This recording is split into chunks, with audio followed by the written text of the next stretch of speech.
سلام كما تنحوتا في تواتن كبراتن تخطاتل تددبي تي في نسعال زدالنا لكم حصرتن وانا زيناتات زينا لكم قريبنا لنا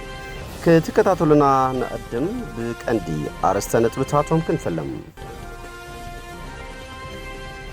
ابزوبا معراب تግራይ حدش سفراي كايد كم زلو فلفلات حبيروم قدوان دارغاچو نابي احمد زخابو ملاش مزراربو خوينوم ماخلاي بيت فرد زوبا مبراقنا حانتي تبداليت قوال نسي تعاميسو نموت زدارغا من اسي ب16 عامت صنع ماسرتي نخقصع بينوم محبر كين باهل تግራይ باهلي كينه طببن هلو كنتاتن تግራይ ببرك عالمن من صبرا كم سرح قليتوم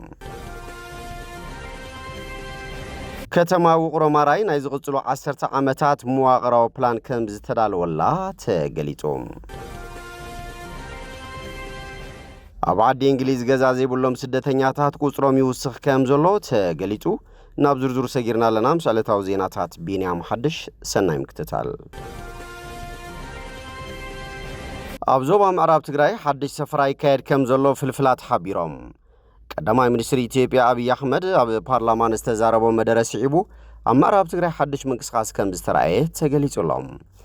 አብይ አህመድ ኣብ ተዘስምዖ መደረ ተመዛበልቱ ወልቃይት ጸገዴ مستملسو ህዝባው ውሳነ ከግበሪ መባሉ አይርሳን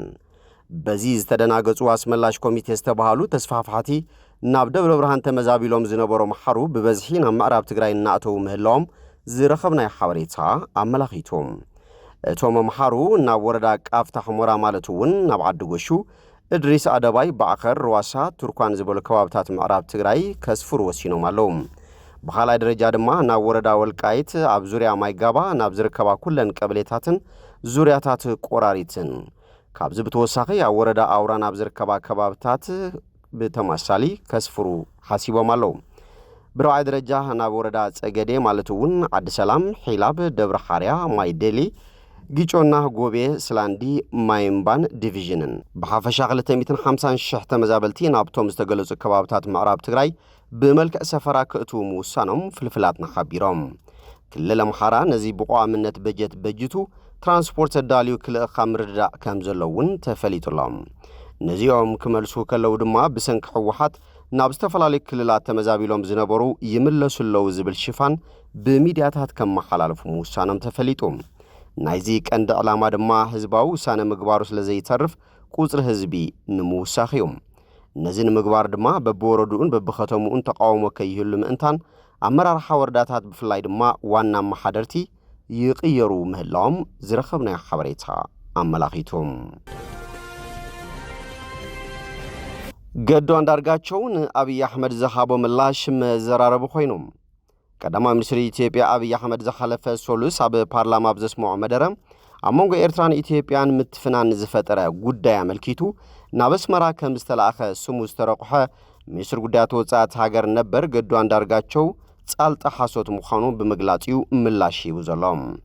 تي قداماي منستر مس حاسوت تبعس مخانو بملكات دمام اب كم زبل استقدموني حاسوت زبلو مسكرنت كم زي ساتفن تي كمسكرو زخيل تزفلط حق طراي مخان دما غليصلام تي منستر قدات وصات هاجر نبر كم استصحافه زملكت اب محبراو مراخبتات بقربا محازتو تزرغي حزلو بعال سلسته ገጽ ደብዳቤ ብዙሕ አዘራረብ ኮይኑሎም እቲ ደብዳቤውን ብልክ እናቱ ምዃኑ ካብ ባዕሉን ምርጋጽ ተኻኢሉሎም እቲ ሚኒስትር ጉዳያት ወጻኢ ነበር ነቲ ኣብ እዋን ኩናት ትግራይ ዝነበረ ኩነታት መንግስቲ ብፍላይ ድማ ባዕሉ ተቀዳማይ ሚኒስትር ህዝቢ ካልኦት ክልላት በሓፈሻ ዝነበሮ መራእያ ዘርዚሩም ንኤርትራ ዝተላእኸሉ ጉዳይ አመልኪቱውን እቲ ሚኒስትር ጉዳያት ወጻኢ ነበር ኣብ ዘስፈሮ ሓበሬታም ናብ ኤርትራ ኸይዱ ምስ ፕሬዝዳንት ኢሳያስ አፈወርቂ ከም ዝተራኸበ ብምጥቃስ እቲ ዝተዘራረበሉ ጉዳይ ግን ከምቲ ቀዳማይ ሚኒስትር አብይ ዝበሎ ኩነታት ህዝብ ትግራይ አተሓሳሲብዎ ከም ዘይኮነ ሓቢሮም አብይ ኣብ እዋን ኩናት ትግራይ ብሰራዊት ኤርትራ ዝተፈጸመ ቅትለትን ዕንወትን አተሓሳሲብዎም ንገዳን ዳርጋቸው ናብ ኤርትራ ከም ዝለኣኾ ኣብቲ ውዕሎ ፓርላማ የተዛሪቡ ነይሮም ኣይተገዱ ካብቲ ኩሉ ዝተባሃለ ሓንቲ ሓቂ ናብ ኣስመራ ዝተገበረት መገሻ ጥራይ ምዃና ብምጥቃስ እቲ ዝተለዓለ ዛዕባታት ድማ ቃሊዑ እዮም ኣብዚ ሕጂ ዘርጊሕዎ ዘሎ ናብ አብይ ዝተጻሕፈ ደብዳቤኡ ድማ ኣብ መጀመርታ ወርሒ ጥሪ 2013 ሓደ በዓል ስልጣን ሚኒስትር ጉዳያት ወጻኢ ሒዘ ነቲ ናብ ፕሬዝዳንት ኢሳያስ ከብጽሖ ዝለኣኹምኒ መልእኽቲ ከብጽሕ ንጽባሓይቱ ናብ ኣስመራ በጺሐ ተመሊሰ ብምባል እተን ቀንዲ ሰለስተ መልእኽትታት ዘርዚሮም እቲ ኣብ ልዕሊ ወያነ ዝወሰድናዮ ዝተዋሃደ ስርሒት ብዓወት ስለ ዝዛዘምናዮ ናይ እንኳዕ ደስ በለና መልእኽቲ ንፕሬዝዳንት ኢሳያስ ምብጻሕ ነይሩ ኢሎም ኣካል ሰራዊት ምክልኻል ሃገር ዝኾነ ሰሜን እዝ ምስ ተጠቃዐ ተቐቢሎም ንዝገበርዎ ክንክን ብድሕሪኡ ድማ ንመልሰ መጥቃዕቲ ድሉው ክኸውን ዝገበሩልና ሕውነታዊ ደገፍ ናብ ህዝብን መንግስትን ኤርትራ ምስጋና ምብጻሕ ነይሩ ኢሎም ሓደ ደገፍቲ ወያነ ይኹኑ ጽቡቕ ዝምድና ኢትዮጵያን ኤርትራን ዘይደልዩ ናይ ግዳም ሓይልታት ብፍላይ ድማ ዓለም ለኻውያን ትካላት ሚድያ ምስ ጉዳይ ግሰሰባዊ መሰላት ብዝተኣሳሰረም ሰፊሕ ወፍሪ ከፊቶምልና ኣለዉ እዚ ድማ ውዒሉ ሓዲሩ ንኹልና ሳዕቤን ከምጻልና ስለ ዝኽእል ጥንቃቐ ክንገብር ኣለና ዝብል ምንባሩ ኣቐሚጦም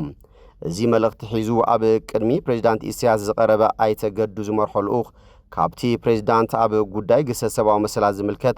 ዝቐርብ ዘሎ ወፍሪ በብወገንና ንታሕተዎት መምርሕታት ዘድሊ ጥንቃቐ ንግበር ብዝተረፈ ኣነን ኣብይን ብዝተሰማማዕናዮ መሰረት ገና ብዙሕ ስራሕ ዕማም ኣለና ዝብል ምላሽ ከም ዝተረኸበ ክጠቅስ እንከሎ ብዛዕባ እቲ ዝተረፈ ዝበሎ ስራሓት ግን ዝኾነ ኣፍልጦ ከም ዘይብሉ እዩ ገሊጹ ገዱ አንዳርጋቸው ብጀካዚ ንኤርትራ ዝነቕለሉ ዝነበረ እዋን ገዱ ማሕበረሰብ ዓለም ዝሓተና ዘሎ ኢሉ ዝጠቐሶ ንምውፃእ ሰራዊት ኤርትራ ካብ ኢትዮጵያ ዝምልከት ከም ተወሳኺ መልእኽቲ ክማላእ ንኣብይ ሓቲትዎ ከም ዝነበረ ጠቒሱሎም እንተኾነ ተቐዳማይ ሚኒስትር ብዛዕባ እዚ ጉዳይ ፍጹም ክለዓል ከም ዘይብሉ ከም ዘተሓሳሰቦ እውን ጽሒፉሎም ኣይተገዱ ኣብ ደብዳቡ ነቲ ቀዳማይ ሚኒስትር ኣብይ ኣሕመድ ኣብ ውዕሎ ፓርላምኡ ካብ ቀንዲ ኣጀንድኡ ዝነበረ ሰራዊት ኤርትራ መልኪቱ ኣብ ዘስፈሮ ትሕዝቶም ኣብ ኩናት ትግራይ ክሳብ ምፍራም ስምምዕ ፕሪቶርያ ወታደራት ክልቲአን ሃገራት ክሳብ ናይ ሓንቲ ሃገር ብዝመስል መልክዑ ከም ዝተዋግኡ ብምጥቃስ ሰራዊት ኤርትራን ኣብ ጎኒ ሰራዊት ምክልኻል ኢትዮጵያን ዝተረፈሉ ስርሒት ዳርጋ የለን ክብል ገሊጾም ወሲኹ ካልእ ተሪፉ ኣብ ክራማት 2013 ሓይልታት ትግራይ ክልል ኣምሓራ ሰጊሮም ክሳብ ደብረ ታቦር ዝበጽሕሉ እዋን ሰራዊት ኤርትራ መጺኡ ከም ዝተዋግአ ኢና ንዝክር ይብል እቲ ኩናት ብሓፈሻ ንምእማኑ ብዘጸግም ኩነታት ህዝቢ ትግራይ ክዳቐቕ ዝገበረ ምንባሩ ብምጥቃስ ኣይተገዱ ብኹሎም እቶም ኣብቲ ኩናት ዝተሳተፉ ህዝቢ ትግራይ ዝወረዶ ሓስያ ቀዳማይ ሚኒስትር ኣብይ ቅሬታ ክሓትት ትጽቢት ከም ዝነበሮ እውን ኣስፊሩሎም እዚ ተሪፉ ግን ኣነ ንጹሄ ብዝብል ሃቐነ እቲ ኩሉ በደል ናብ ሓደ ወገን ክተጸጉዖ ምፍታን ካብ ፖለቲካውን ሞራላውን ተሓታትነት ዘድሕን ከም ዘይኮነ ኣስሚሩሎም ኣብ ርእሲ እዚ ኣይተገዱ ሓቅን ምዝራብ ኣብቲ ኩናት ህዝቢ ትግራይ ወገን ኢሉ ኣብ ጎኑ ዝቆመ ህዝቢ ይኹን መንግስቲ ይነበሮን ብምባል በቲ ዝተፈጠረ ኩነታት ሕማቅ ከም ዝስምዖ ኣስፊሩሎም ነቲ ኣብ ልዕሊ ህዝቢ ትግራይ ዝወረደ በደል ኣመልኪቱ ኣብ ዘስፈሮ ትሕዝቶ ደብዳቡ ኣይተገዱ በቲ ኣብ ልዕሊ ሰሜን ዝተገበረ መጥቃዕቲ ንሰዓበ ኩነታትን ሓንደበት ኮይንዎ ብዘይረዳእ ተነጺሉ ኣብ ዝነበረሉ ኩነታት ኢሉ ብምጥቃስ ድሕሪ 3 ሰሙን ናይቲ ውግእ ምስ ምትሓዝ ከተማ መቐለ ምስ ኣብይ ዝነበሮ ዝርርብ ጠቒሱሎም ሸው ኣብ ዝተገበረ ኣኼባ ስርዓት ኣልቦነት ከይሰፍን ሰራዊት ብዓወት ሰኺሩ ናብ ሕነ ምፍዳይ ከይኣቱ ሲቪላዊ ምምሕዳር ብቁልጥፍ ክቐውም ህዝቢ በደል ዝወርዶ እንተኾይኑ ሕወሓት ክናፍቕን እዚ ድማ ንዕኦም ክሕይልን እዩ ዝብሉን ካልኦት ነጥብታትን ዝተለዓለሉ ርክብ ኣኼባ ድሕሪ ምዛሙ ክልቲኦም ኣብ በይኖም ኣብ ዝገበርዎ ርክብ ኣብይ ኣሕመድ ተጋሩ ድሕሪ ደጊም ካብ ዝወረዶም ስዕረት ሓይሎም ክትስዮም ኢልካ ኣይትሕሰብ ከም ዘይትስኡ ጌርና ሰቢርናዮም ኢና ብዙሕ ሰብ ህዝቢ ትግራይ ይብለኒ እዩ ህዝቢ ትግራይ ካብ መንዶ ይበልጽ እዩ ከም ዘይትስእ ጌርና ኣድቂቕናዮ ኢና ብሕጂ ድማ ብዝኸፍአ ክነድቅቆ ኢና ምባሉ ገሊጹሎ ገዱ አንዳርጋቸው ስዕረት ከቢድ ስለ ዝኾነ ድሕሪ ሕጂ እቲ ንፈልጦ ህዝቢ ትግራይ ተመሊሱ ኣይክመጽን እዩ ንዝበሎ ብምስፋር እቲ ብዛዕባ ህዝቢ ትግራይ ዘለኩም ኣመላኽታ እዚ ክብል ናብ ቀዳማይ ሚኒስትር ኣብይ መልእኽቲ ኣስፊሩሎም ነዚ ደብዳቤ ዝምልከት ክሳብ ሕጂ ካብ ቀዳማይ ሚኒስትር ዝተዋሃበ ምላሽ የለን ማእኸላይ ቤት ፍርዲ ዞባ ምብራቕ ንሓንቲ ተበዳሊት ጓል ኣንስተይቲ ዓሚጹ ንሞት ዝዳረገ መንእሰይ ብ16 ዓመት ጽኑዕ ማእሰርትን ክቕጻዕ በይኖም እቲ ማእኸላይ ቤት ፍርዲ ንድምፂ ወያነ ኣብ ዝሃቦ ሓበሬታ ተኸሳሲ መንእሰይ በርዩ ሓይሉ ዝተባሃለ ነባር ወረዳ ጋንታ ኣፈሹም ጣብያ ኮኸብ ጽባሕ ብዕለት 10 ጥቅምቲ 2017 ዓ.ም ሰዓት 1 ናይ ምሸት ጸልማት ጉልባብ ገይሩ ንንእስቲ ሳምራዊት ባራኽ ዝተባሃለት ነባሪት ጣብያ ኮኸብ ጽባሕ ዓሚጹዋ እዩ እታ ዝተደፈረት ንእስቲ በቲ ኩነታት ጉያ ባዕላ ህይወታ ክትሕልፍ ክኢላ ዝበለ ማእኸላይ ቤት ፍርዲ ዞባ ምብራቕ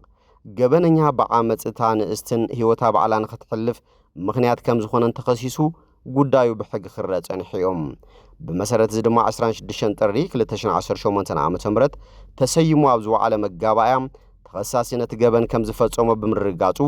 ب16 ዓመት ጽኑዕ ማእሰርቲ ንኽቕጻዕ ከም ዝበየነሉ ንምፍላጥ ተኻኢሉሎም ማሕበር ኪን ባህሊ ትግራይ ባህሊ ኪነጥበብን ህሉ ኩነታትን ትግራይ ብብርካ ዓለም ንምንጽብራቅ ከም ዝሰርሕ ገሊጾም እዚ ዝተገለጸ እቲ ማሕበር ብብርካ ዓለም ኣብ አዲስ አበባ ንዝካየድ ፌስቲቫል ጃዝ አመልኪቱ ኣብ ከተማ መቐለ ጋዜጣዊ መግለጺ ኣብ ዝሃበሉ እዋን እዮም ኣብቲ መግለጺ ዋና ፈጻሚ ዳይሬክተር እታ ማሕበር ኣይተ ገብረ ሚካኤል መብራህቱ ፌስቲቫል ጃዝ ብብርካ ዓለም ፍሉይ ቆላሕታ ዝግበረሉ ብዙሓት ሰባት ዝከታተልዎን ምዃኑ ድሕሪ ምግላጽ በኺነ ጥበብ ኣቢሎም ባህሊ ኪነ ጥበብን ህሉ ኩነታት ትግራይን ብብርካ ዓለም ንምንጽብራቅ ከም ዝሰርሕ ገሊጾም ኣብ ዝሓለፈ ዓመት ኣብቲ ፌስቲቫል ብምስታፍ ተመክሮ ከም ዝወሰዱ ድሕሪ ምዝኻር ሎሚ ንኻልኣይ ግዜ ኣብ ፌስቲቫል ጃዝ ንምስታፍ ገንዘባዊ ሓገዝ ዝገበረሎም ትካል ኣብሪ ሞተርስ ሞሳ ምዃኑ ሓቢሮም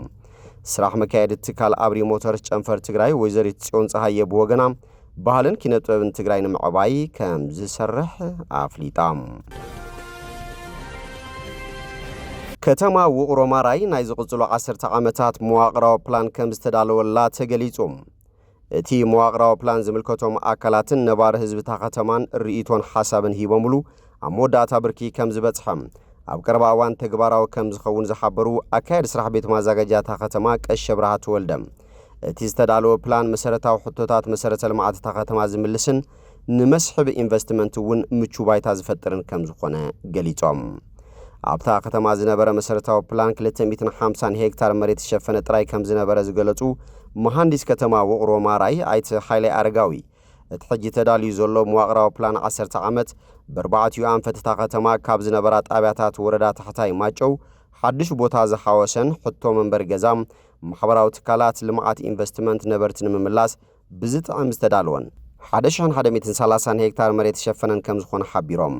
ብተወሳኺ ከተማ ብከንቲባ ክትምራሕ ዝኽእል ኣወዳድባ ዝሓዘ ከም ዝኾነ ገሊጾም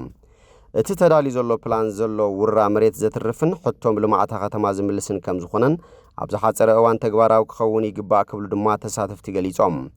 እቲ ፕላን ብምትሕባር ቢሮ ፕላን ከተማታት ትግራይን ዩኒቨርሲቲ መቐለን ከም ዝተዳልወን ኣብ ዝሓፀረ እዋን ናብ ቤት ምኽሪ ቀሪቡ ከም ዝጸድቕን ናብ ተግባር ከም ዝእቶን ተገሊጹሎም ኣብ ዓዲ እንግሊዝ ገዛ ዘይብሎም ስደተኛታት ቁጽሮም ይውስኽ ከም ዘሎ ተሓቢሮም ኣብ ዝሓለፈ 4 ዓመታት ገዛ ዘይብሎም ወይ ኣብ ሓደጋ ምስኣን መንበር ገዛ ዘለው ስደተኛታት ቁጽሮም ብ5 እጥፊ ወሰኽ ከም ዘርአየ ቢቢሲ ረጋጊጹ መንግስታዊ መረዳእታ ዓዲ እንግሊዝ ከም ዘመልከቶ እዚ ኣብ 2021 2022 ነቋጽራ ፈረንጂ ካብ ዝነበረ 3560 ኣብ 2024 2025 ናብ 19310 ከም ዝወሰኸ ገሊጾም ትካላት ግብረ ሰናይ ዝወሰኽ ቀጥታዊ ውጽኢት ፖሊስ መንግስቲ ምዃኑ ብምግላጽ ነቲ ሓደስቲ ኣፍልጦ ዝረኸቡ ስደተኛታት ቤት ጽሕፈት ውሽጣዊ ጉዳያት ካብ ዘዳለውዎ መንበር ኣባይቲ ሆቴላት ሓዊሱ ክወፁ ዝወሃቦም ግዜ 28 መዓልታት ምዃኑ ከምኡውን መስራሓት ዕቁባ ዘቕርብዎ ሕቶ ዝቐልጠፈ ምዃኑ ዘስዓቦ እዩ ክብሉ ገሊጾም መንግስቲ ስደተኛታት ካብ መንበር ኣባይቲ ዕቁባ ናብ ናይ ገዛ ርእሶም መንበር ንኽሰጋገሩ ንምሕጋዝ ተወፋይነት ከም ዘለዎን ሓደጋ ገዛ ኣልወነት ንምቅላል ምሰበ ስልጣን ተኸባቢ ይሰርሕ ከም ዘሎን ገሊጾም እዚ ተኸታተልቲ መንግስታት ነቲ ኣብ ዓባይ ብሪጣንያ ልዕሊ ዓቕሙ ዝተጨናነቐ ስርዓት ዕቁባ ንምፍታሕ ኣብ ዝቃለስሉ ዘሎ እዋን ዘጋጥም ዘሎ ኮይኖም ኣብ ጠለባት ዕቁባን ይግባይን ውሳነታት ዘይረኸቡ ጥርዓናት ብሰፊሑ ኣለዉ እቲ መስርሕ ምዝሓል ዘርኣየ ኮይኑ ኣብ ሓደ እዋን ሙሉእ ብምሉእ ደው ኢሉ ነይሩ እዮም ሰልፊ ዕዮ ግን ውሳነታት ክቀላጠፍ ይደሊ ውጽኢቱ ድማ ዝያዳ ሰባት ዕቁባ ክወሃቦምን ዝነብሩሉ ቦታ ክደልዩን ንምኽኣል እዩ ሓደ ንገዛ ዘይብሎም ስደተኛታት ዝድግፍ ትካል ግብረ ሰናይ መብዛሕትኡ ትሕቲ 30 ዓመት ዝዕድሚአን መንእሰያት ደቂ ኣንስትዮ ሓገዝ ክሓታ ይርኢ ከም ዘሎ ገሊጹ ካብ ኩናት ሱዳን ሃዲማ ብንእሽተይ ጃልባ ናብ ዓባይ ብሪጣንያ ዝኣተወት ዩስራ ሓንቲ ኣብኣተን እያ እታ ጓል 26 ዓመት መንእሰይ ቅድሚ ናብ ዓዲ እንግሊዝ ምእተዋ ሙሉእ ስድራ ከም ዝተቐትሉ ገሊጻ ንኣስታት 5 ዋርሕ ኣብ ሓደ ብመንግስቲ ዝምወል ናይ ዕቁባ ሆቴል ተቐሚጣ እኳ እንተነበረት ኣብ መወዳእታ ወርሒ ነሓሰ ዕቁባ ካብ ትረክብ ንድሓር ግን ኣብ ጎደናታት ዓባይ ማንቸስተር ኣብ ዝርከብ ቴንዳ ደቂሳ ከም ዝነበረት ትዛረብ ሓደ ግዜ ሰካራማት መጽኦም ነቲ ቴንዳ ክኸፍቱ ይፍትኑሞም ኣነ ድማ ክእውእ ጅምር ክሳብ ዝወግሕ ክድቅስ ኣይክእልን ኢላ ዩስራ ካብቲ ዝነበራ ናይ ሆም ኦፊስ መንበር ገዛ ክትወፅእ ቅድሚ ምግዳዳ ኣብ ዝነበራ መዓልታት ምስ ምሕዳር ከባቢኣ ተራኺባ ይኹን እምበር ውላድ ዘይብላ ብምዃና ማሕበራዊ ኣባይቲ ንምርካብ ብቕዕቲ ከይኮነት ተሪፋ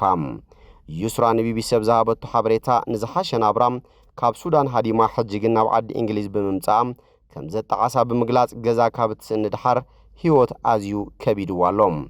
حاد حتات عقبا ورقة سدتنيا مستوهابو كابت بمنجست زموال منبري مبزحتو جزي أبو حساب زنبرو لجزام وي خوتيل وطيو نايجزا رؤس منبر جزا كركب 28 معالساتي وهابوم معرا معرو دما سراح كرقبو يدما أدلاين تخوينو أدماساو لقاح كمل كتلوام منجستي مبزحتو جزينا مجمرتا أدماساو كفليت لقاحنا مركاب أستا 35 معالتات كمزو والسدقليتهم كموصي تدما بزحات سدتنياتات نا عقبا دغافم كيتوده منبر جزا وي حاجز كرخو كم زي يخلو تكالات جبرسناي غليصن አለዋም حلافيت ፖሊስ ንጎስ ጓሳትን ሀገራው ትካል ግብረሰናይ ገዛ ዘይብሎም ክራይሲስ ጃስሚን ባስራን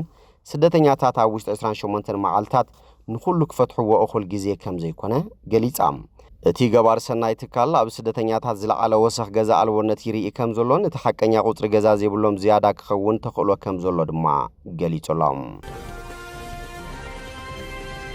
مباركس فتواتن كبراتن تخطاتل تدبي تي في نسعى زدالنا لكم زيناتات نزيمي مسلو سلت مكتالكم مسكينا بخالوت كسام الراقب سسناينا عفهم